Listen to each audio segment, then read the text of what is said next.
All right, Greg. Now, we are sitting here, we're professors, we're consultants, so we're pastors. Some of us have our own organizations and parachurch organizations. So what do we do? What recommendations would you give us, Greg?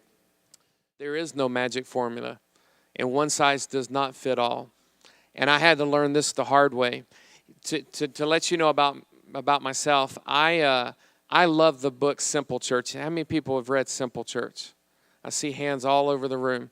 Well, Tom Rainer and Eric Geiger have put together, based on data and research, an amazing book about if we do less, we can accomplish more. And I have always for years said, less is more, less is more, less is more. And so it resonated deeply with me. But unfortunately, when I went into work with some very large and fast-growing churches across America, I took Greg's preferences into my consulting. And for most of them, it resonated with them, and they said less is more, and they got it, and we got along great. But I made a mistake, and so I don't mind admitting it because I want somebody else to learn from it.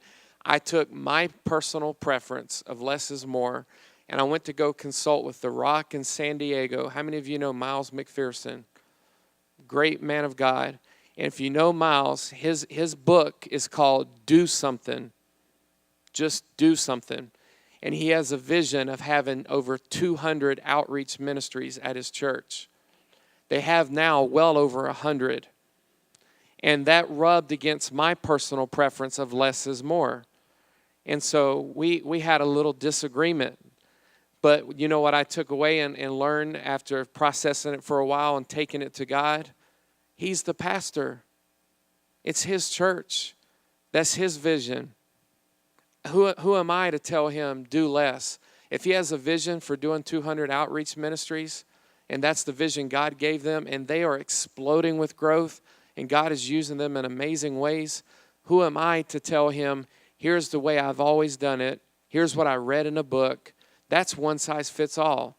And so I'm just confessing up here. I learned, and Miles has, if you know Miles, he played football for the San Diego Chargers. He has a strong personality, and he was not going to back down. So I learned that I was wrong, and that I had to admit, I can't try to change your vision. You're this pastor of this church. I'm not going to change your vision. But every church is different and unique. I have said many, many times, it takes all kinds of churches to reach all kinds of people. It takes all kinds of churches. I'm talking about young and old, big and small, rural and city. It takes all kinds of churches to reach all kinds of people. And last, God leads some pastors to go in a different direction than our preference. And we as consultants, we have to be okay with that. I've had pastors look me in the eye and say, I understand what you're saying. And if I was a consultant, I would probably say the same thing to me. But until God releases me and until God tells me it's okay to make that move, I'm not going to make that move. And I said, that's okay. You do as God leads you.